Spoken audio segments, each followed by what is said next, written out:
Amen. Good afternoon again. Praise the Lord. Praise the Lord. Amen. Amen. So, praise God for that beautiful song. Very inspiring. I love all the the songs that we sang today. Thank you, worship team. All right. Praise God. So good to see your happy faces again. All right. Can you imagine now we are on the second week of March? And still our theme this month is about vision. All right. So thank you, Pastor Lam, for the message last week. And okay, so start. Okay. Can we recite again our theme for this year? Isaiah 7:9. Can we read it aloud? If you do not stand firm in your faith, you will not stand at all. Okay? Ready? Read! If you are not stand firm in your faith, You will not stand at all. Again. if you will not stand firm in your faith, you will not stand at all. Okay. Tinanggal talaga, no? Para mabisa na. So, praise God. Thank you. So, we try to memorize that, genuinely and in reality in our lives as Christians, we need to stand firm in our faith. If we will not stand firm in our faith, we don't know where we're going, right? So we know, and our faith is also in the Lord. So if you have your Bible with you, I will be reading Romans chapter 15, 14 to 21. There, Romans 15, because our theme, our topic today's gospel means go. Gospel means go. Okay. Medyo madilim na, no? Para mas maliwanag nung nakaraan. Yung natin, o yung mata ko na dilim. Okay. So, Romans 15, 14 to 21, I'll be reading it. So, if you have your Bible, you can open it, but I will be reading here. As Apostle Paul wrote this to the Romans. And then, of course, he ministered to the Gentiles. This is what he said. Apostle Paul said, I myself am convinced, my brothers and sisters, that you yourselves are full of goodness. So, you will see here, he's talking about the believers, filled with knowledge and competent to instruct one another. But he said, 15 said, yet I have written you quite boldly on some points to remind you of them again. Because of the grace of God gave me to be a minister of Christ Jesus to the Gentiles, He gave me the priestly duty of proclaiming the gospel of God, so that the Gentiles might become an offering to acceptable to God, sanctified by the Holy Spirit. Look at verse 17. Apostle Paul is this letter to the Romans very clear. He said, therefore, he said, I glorify in Christ Jesus in my service to what? To God. I will not venture to speak of anything except what Christ has accomplished through me in leading the Gentiles to obey God by what I have said and done. In verse 19, by the power of signs and wonders, through the power of the Spirit of God, so from Jerusalem all the way around the Illyricum, I have fully proclaimed the gospel of Christ. It has always been my ambition to preach the gospel where Christ was not known, so that I would not be building on someone else's foundation. Rather, it is written, those who were not told about him will see, and those who have not heard will understand. I think just this word, we can close out in the word of prayer. It's so very powerful as I meditate this passage today. Shall we pray? Heavenly Father, thank you, we praise you, Lord. Indeed, that this gospel, this word that Apostle Paul written to the Romans, addressed to the Gentiles. Indeed, Lord, it is also our duty, our responsibility as believers of this generation. So, Father God, I pray that you will bless your word, bless all the hearers, and I pray, God, that you will be with us, O Lord, at this very moment, O Lord. In Jesus' name we pray. Amen and amen. Gospel means go. And these verses or passage, Apostle Paul ministered to the Gentiles. Who are the Gentiles? There are only two group of people in the world. The Jewish people are the Jewish people from the 12 tribes. Other than that, you are Gentiles. Filipinos, Canadians, Americans, and all other races, we are Gentiles. Tinatawag Gentil. We are Gentiles. So now you know what Apostle Paul is saying here. Gospel means go. What is the gospel? Apostle Paul is talking here. He is sharing the gospel. When people say gospel is the good news. Yes, it is the good news, but what is that good news? That good news that Jesus Christ died, buried, and rose again. That's what Apostle Paul preached, and this is also what we preach and what we share. And that's why we have salvation, because of the gospel. Because the Lord Jesus Christ died for us. Jesus Christ buried, and He rose again. You know what? According to the release a few months ago about the survey about the typical British man. It will spend, says 10,500 hours in the pub and 11 years in front of the TV over his lifetime. Can you imagine? 10,500 hours. He also wastes 1 month just looking for sacks and learn to cook just 4 meals before he dies. Wow. Can you imagine how many hours that we spend? And the survey also found that modern men also feel guilty about their lazy lifestyle because they will say sorry. Said 1.9 million times during their lifetime. So nowadays, we are so busy in so many things. But I believe this message will speak to us about how the gospel go. How the gospel reach to the unreached.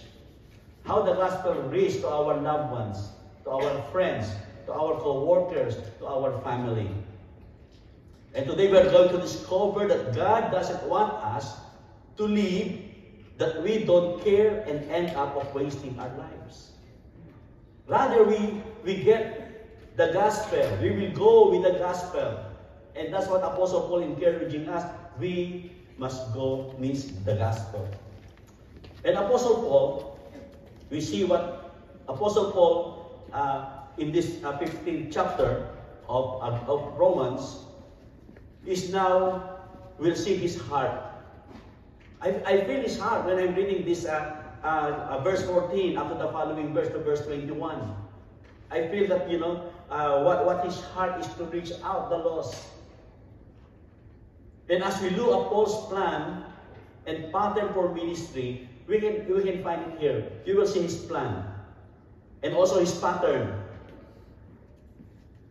And in here we can learn 6 important things about the gospel means go in this passage. Number 1, you will see here in verse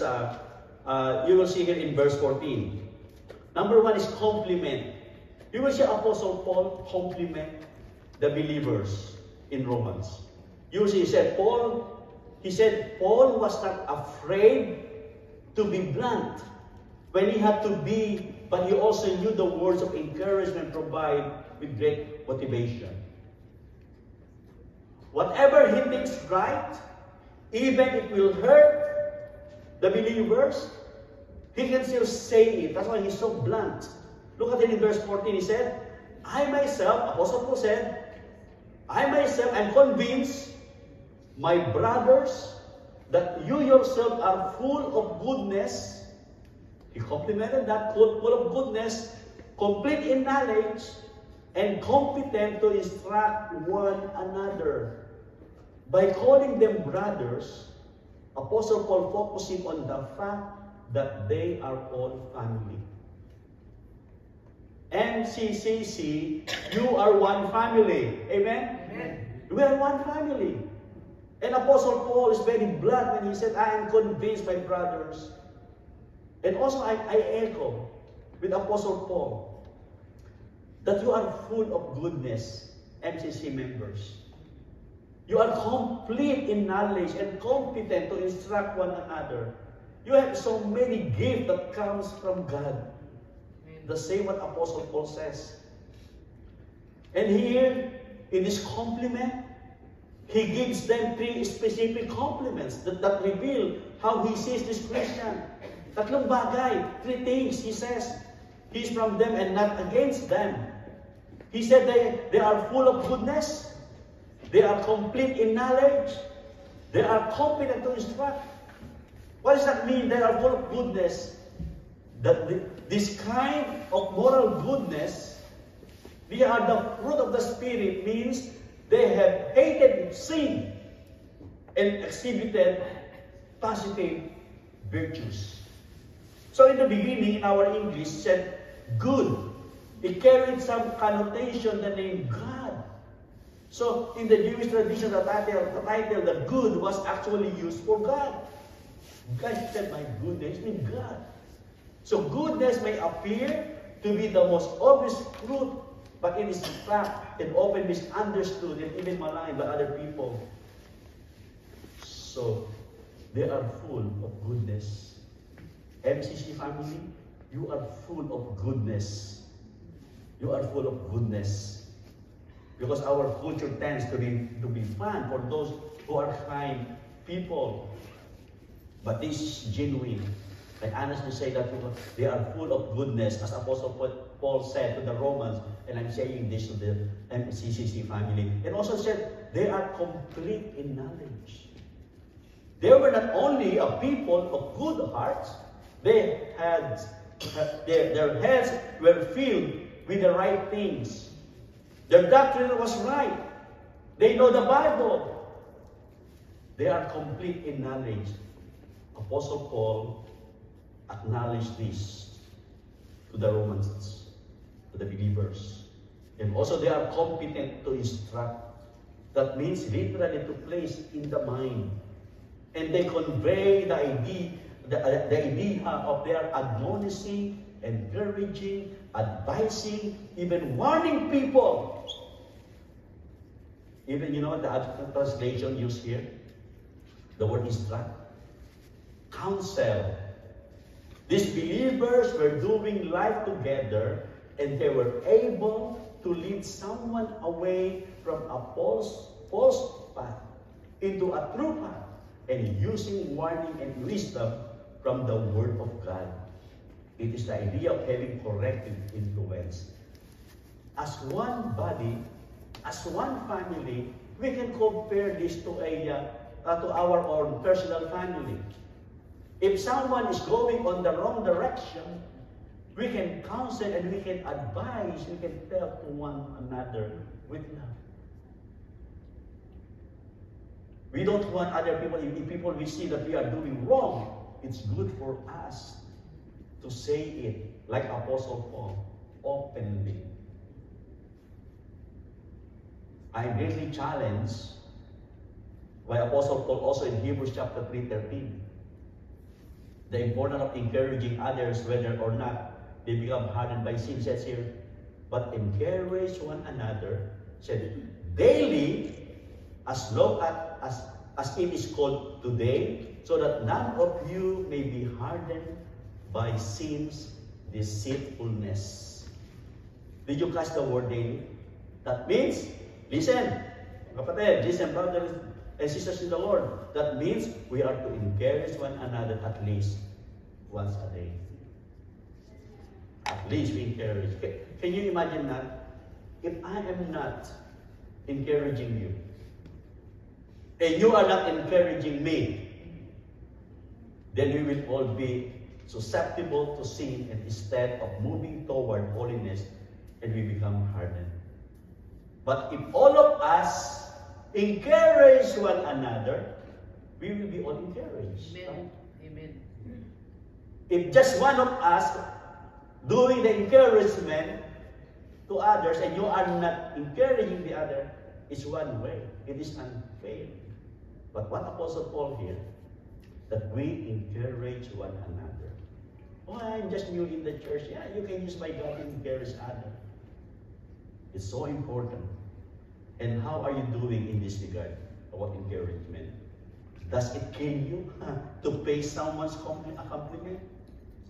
Look for ways to encourage those around you and try to give an encouraging word to everyone you speak with this week. That's our assignment, okay? Take something that is good inside the church community and say it, or even text it, or message it, or call it. You know what? I like, your hair. No, just kidding. I like your, how you sing. I like, you're being very hardworking a person inside the church. Thank you for your prayer. If you will do that, beloved in the Lord, the gospel is go. We will move forward. Not only compliment, but also Apostle Paul tell them, remind. Look at here in verse 15. I have written you, Paul again saying to the Romans, I have written you quietly, boldly on some points, as it is as if to remind you of them again, because of the grace of God gave me. You will see here, Apostle Paul needs to remind them again about the gospel. Sometimes we need to be reminded several times to understand it, right? Especially like me, if I'm getting older, I need to be reminded, as always. So we can see here, when teaching or preaching, is trying to keep in mind the twin challenge of familiarity and forgetfulness. Some of us are unfamiliar with truth. We tune in when we hear something, and we already know the others have been forgotten, and we need to hear again and again. Many times we need to hear twice or third time to understand fully. Am I right? Yes, sometimes when we hear one time, I said, I didn't understand it fully. Like last night, we were in Scarborough, and then Pastor Catanos, Elisa Catanos, shared the word. A very good outline. But I said to Ate Nitz, what is again the main text? I saw the outline, and then I forgot the main text. It's Psalm 73, verse 12-13. Sometimes we need to be reminded. In Romans chapter 5, verse 19 to 11, I will be reading at the complete said. Go back to Romans chapter 15. It says, if teachers and preachers must repeat things, and yet say them in different way, so to reinforce the truth, so that we are ready to forget. That's why, in here, Apostle Paul says here, I want to remind you, will see them, as to remind you of them again. It means, Apostle Paul tells us already in verses 9 to 11 in Romans 15, and then he wants to remind them again. The remind means to be called back to mind. And the Bible is filled with reminders about the importance of remembering. You know, a lot of verses here. I want to read this quickly. I think it's there. I'm sorry, it's so small. Anyway, I will try my best to print this in a couple of weeks. So you can still review this message. In 1 Corinthians 15:1, said, Apostle Paul said, now I would remind you, brothers. So again, I would remind you, brothers. In 2 Timothy chapter 1, verse 6, for this reason, I remind you. In 2 Timothy 2:14, remind them of these things. Titus 3:1, remind them to be submissive. 1 Peter 1:12, I always intend to remind you.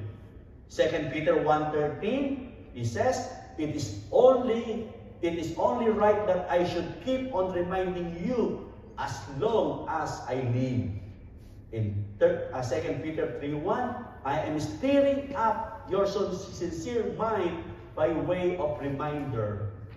In Jude, verse 5, now I want to remind you. Now, beloved, don't you see here? The Bible tells us about so many things about reminding. And Apostle Paul remind the church. I want to remind you, MCCC family as well, to to remind you what Hebrews 5:14 says about the mature believers. I'm looking now at you as a mature believers, followers of Christ. In 5:14 of Hebrews, solid food is for the mature, and by constant use have trained themselves to distinguish good from evil. So did you catch that? It is essential that we constantly use the basic of our faith so that we become equipped disciple who is growing and faithful. Do you turn your mind off when you hear them things that you already heard? Do you find yourself always wanting that which is new and novel? Don't forget to remember what you need to be reminded of. So, don't worry if you will be reminded by your brother or your sister, because the Bible says we need to be reminded. And Apostle Paul did to the Romans and to the believers. Do we need to be reminded all the time? Yes. Oh, please attend the Bible study. I saw Pastor Lem always send this Thursday Bible study. If you are free, come and attend the Bible study on Thursday. And probably, Pastor Lem, you can send the reminder on Wednesday, the reminder, and then again on Thursday. So it's good to be reminded, right? And also, it's good that you hear the reminder that if not, you are just coming just now. Or you come early, I mean, because you did not adjust your clock. Huh? So it's good, it's only, right now it's only 4 o'clock, right? 4:10. So we have enough time to study God's Word. All right. So what's number 1? The gospel means go, means compliment. Apostle Paul give the compliment. And so Apostle Paul remind them. And then number 3, Apostle Paul give the importance of offering. The word offer means to bring before. Look at it in verse 16. Verse 16. 16 na tayo. Said, to be a minister of Christ Jesus, Apostle Paul said to the Gentiles, with the priestly duty of proclaiming the gospel of God, so that the Gentiles may become an offering acceptable to God, sanctified by the Holy Spirit. This is a metaphorical language from the temple, the sacrificial system where Paul sees his role of a priest offering of a sweet salvation sacrifice of the Gentiles to God. We are all priests. Beloved in the Lord, you are priests. It's called the priesthood of the believers. Amen. Priest offering up sweet salvation sacrifice of the Gentiles to God. You will see that Apostle Paul offered all the Gentiles who got saved to God. That's the metaphor. And now you and me,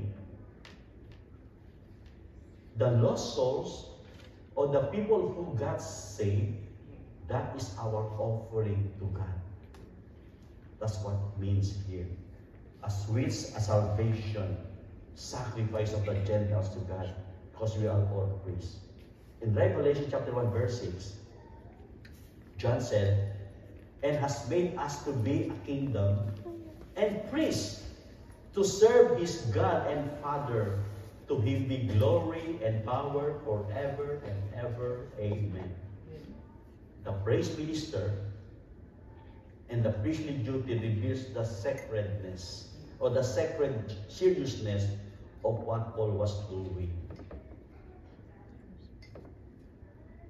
You will see, he said, Apostle Paul said, I'm a minister, to be a minister. And he said, priestly duty. Most of the time, people ask me in the church that, because I'm using the word as my title as a pastor. And also, some people who are new in church, came from a big church, from other churches, are you an ordained minister? I said, yes.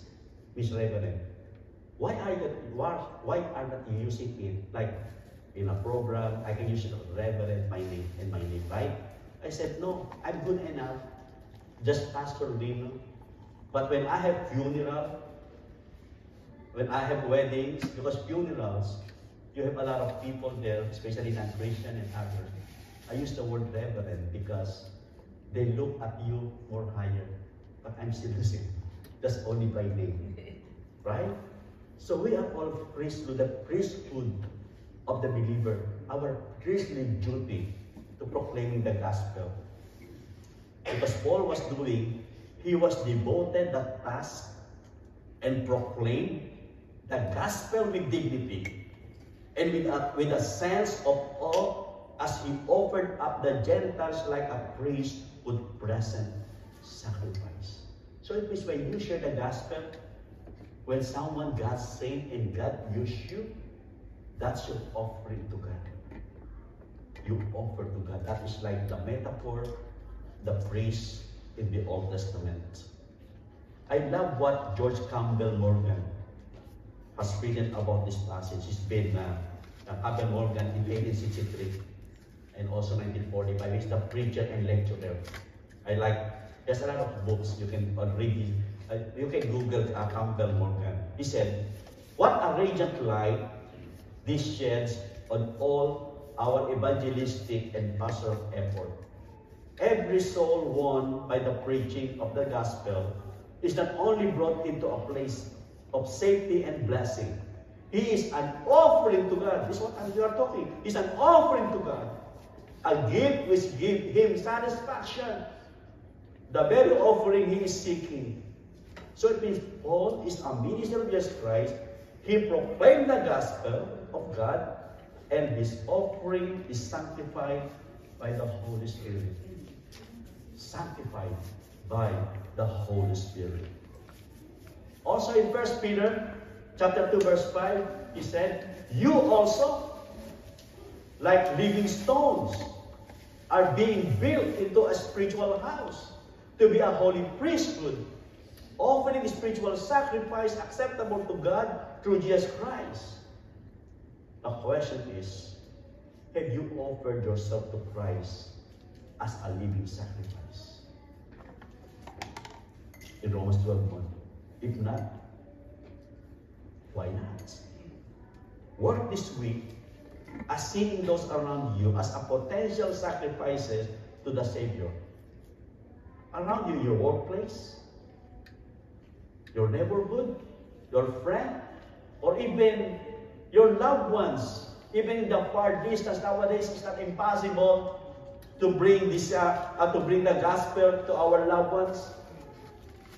Even using like a FaceTime or video call, you can use that. The potential sacrifice to the Savior. It will change the way you look at the lost, and if you just may give it to courage to communicate the gospel with them. So offer those unsaved people to God, those who will be saved, to become acceptable to God. And so important. Let's jump to number 4. Missions means go. Look at now in verse 18. Well, not verse 18. Therefore, we should bring glory to God, not for ourselves. Okay? In Romans 15:8, therefore, I glory in Christ Jesus in my service to God. Are you echo with that? Amen? Yes, amen. Yeah. Me too. Therefore, I glory in Christ Jesus in my service to God. This coming May the 3rd, there will be a special service for my 31 years as pastor of MFBC. Yes, I'm proud, in my service to God. Not for myself, but for the glory of God. He said, I will not venture to speak of anything except what Christ has accomplished through me. Those souls you got to bring to the Lord, the person that you disciple, the person that you help, it's all by the grace of God. That's why you did it. Not for my own glory, but for the glory of God. For the glory of God. And Paul is the instrument, but God is the worker. It's as if saying, if any part of my ministry does not stem from God's work through me, I don't even want to talk about it. But the people God chooses and uses are those who see themselves as instrument, no more, no less. We are just God's instrument, my beloved in the Lord. Instrumento lang tayo ng Diyos sa mga bagay na ginagawa natin at yung mga nagawa na natin. It is time to stop boasting about what we've done, and instead, let's boast only what God has done. Yung ginawa ng Panginoon. So when someone compliment you this week, because we talked earlier that we encourage each other, give the credit to Christ. Oh, you are so handsome. For the glory of God. Okay? So you are a faithful believer for the glory of God. Everything, when someone give us the glory, when someone compliment us, something. Galatians 6:4 says, Apostle Paul's prayer, may I never boast except in the cross of our Lord Jesus Christ. That's what Apostle Paul, I like this testimony Apostle Paul said, Galatians 6:14, may I never boast except on the cross of our Lord Jesus Christ. How about number 5? Obey. Again, second phrase of verse 18. According to the last part of verse 18, Paul's passion is to lead, like obey said, the Gentiles to obey God by what I have said and done. This is what also our desire as pastors, as Bible teacher. Our prayer when we share the word, the listener will obey, will follow. It is what Apostle Paul in his heart. He wants the Romans, he wants the believers to obey. He said, the Gentiles to obey God, what I have said and done. Paul was not just looking for converts, but he could also applauded to produce Christ's follower who obey. Because after salvation, the believer will follow the Lord. The sanctification process, and then the spiritual growth of a believer until glorification, and we meet our Master to obey. In Matthew 28:19 and 20, very classical passage, very familiar. Therefore, go and make disciples of all nations, baptizing them in the name of the Father, and the Son, and the Holy Spirit, and teaching them. That's so important. Sometimes we cut that verse. And the Bible said, and teaching them to obey everything I have commanded you. After salvation, if you are a believer, and then teaching will follow, that is so-called discipleship. A person is already saved, but he needs to understand more and more the Word of God. We started a couple of years now. We have Tuesday Bible study. And we praise God, 3 of them, God willing, by March 30, they will obey the Lord in believers' baptism. And we thank the Lord for that. I boast that for the glory of God. Not for me, but for the glory of God. Let's just get people saved, and let do all we can, them sanctified and committed to a life of obedience. That's our desire. The people who got saved, that's our desire for them to be sanctified and committed a life of obedience. I like Apostle Paul says in Thessalonians 2:8. 2 Thessalonians 2:8 said, we love you so much that we were delighted to share with you not only the gospel of God, but our lives as well, because you had become so dear to us. That's our weakness. Me natin need that. That's our weakness. Every time we were connected to people, like a small group of Bible study, our weakness like to be connected, like a family. It's difficult now to be maging malayo na sa kanila, yung bang to keep distance, it become very close. So the same thing to us. When a person gets saved, we are become like a family. And you have become closer to the person to grow in the Lord. To grow in the Lord. It means as the people being led to obedience by the way you live and by what comes out to your lips. Is there any areas in your life which you can not actively obeying God? Determine to do it right thing, no matter how difficult it might be. Mahirap gawin, but obey God. Obey the Lord. And then now lastly, when we say lastly, oh yeah, you're done. Apostle Paul, like in verse 16, the continuation. As we go back in verse 16, Paul was all upset proclaiming the gospel of God. Now we will end this in verse 19 to 21. Verses 19 to 21, we see, he did so with the power and by making certain geographical areas a priority. When he get the gospel, we will go with the gospel. Sorry, the gospel is so important. Gospel means go. Also Paul says here, proclaim. How? Look at here in verse 15, verse 9, first phrase, by the power of signs and miracles, through the power of the Spirit, through God's power. We proclaim through God's power. And through that God's power, we will see the signs and miracles.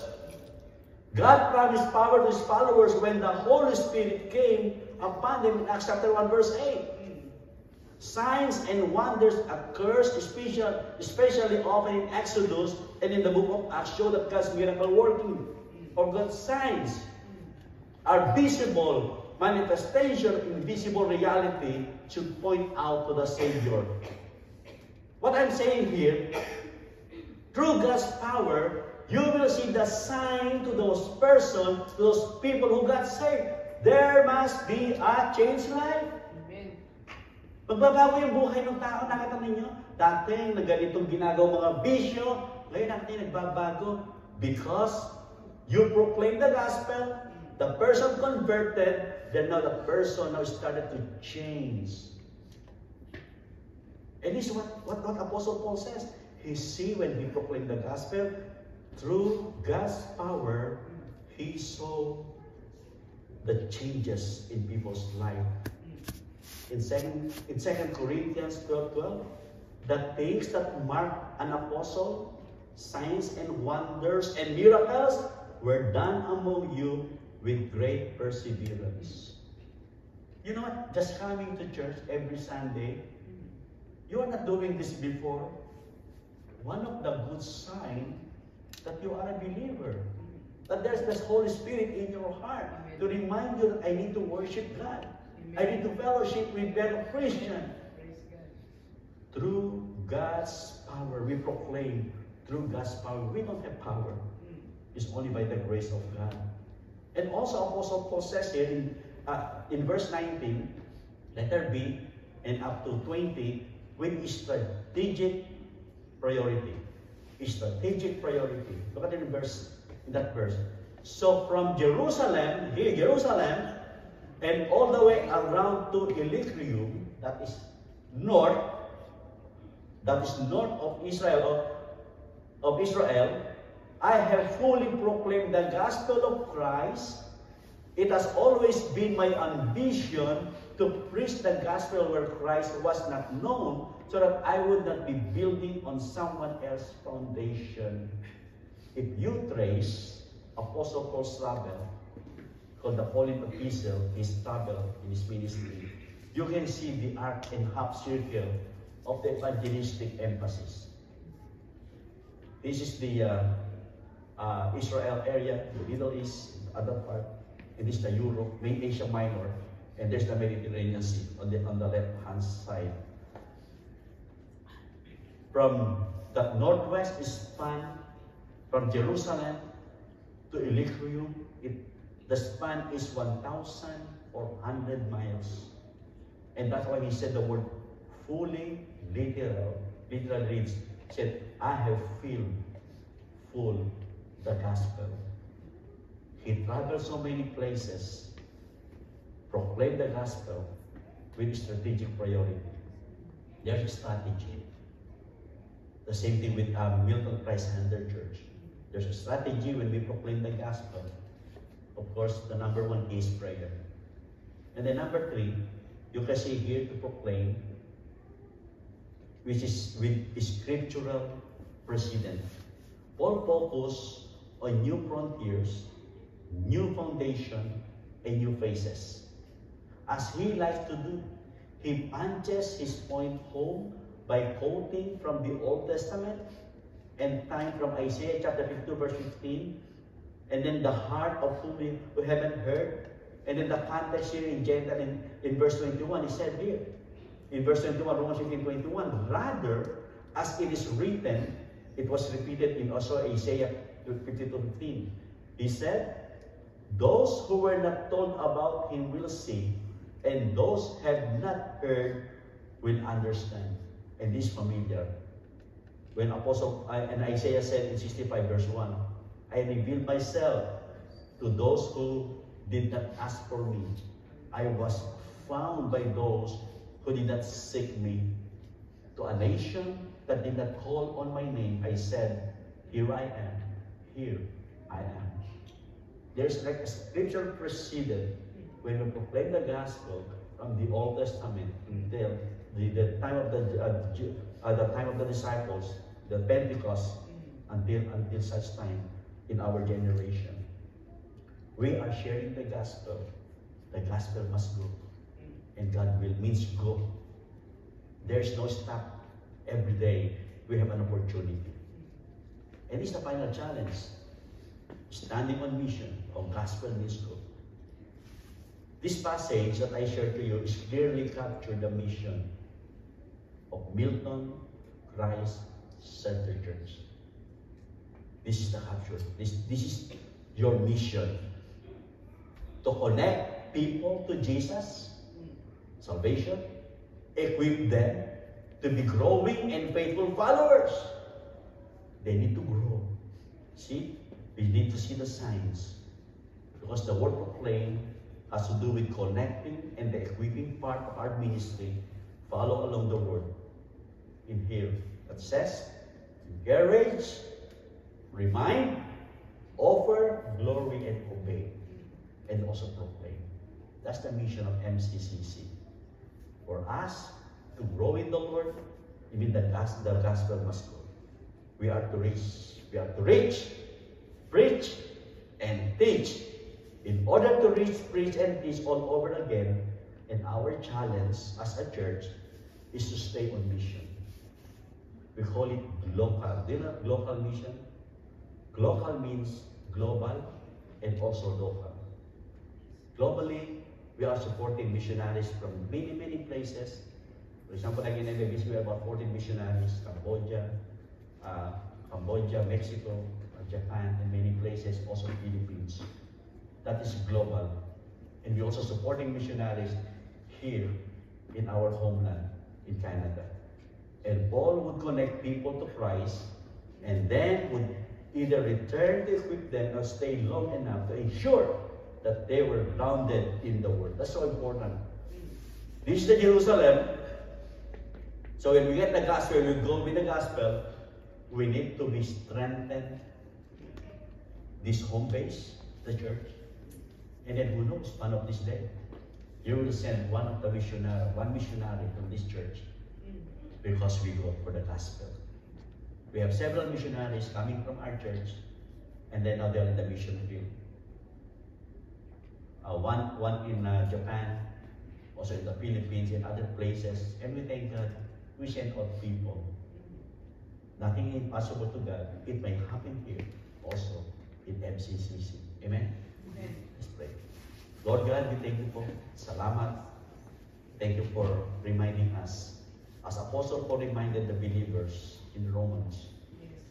Thank you for the reminder to all of us. And we need to be reminded, as always, O Lord, so that the gospel must go. May your word, O Lord, continue to speak to our heart. In Jesus' name we pray. Amen. Thank you, Paul.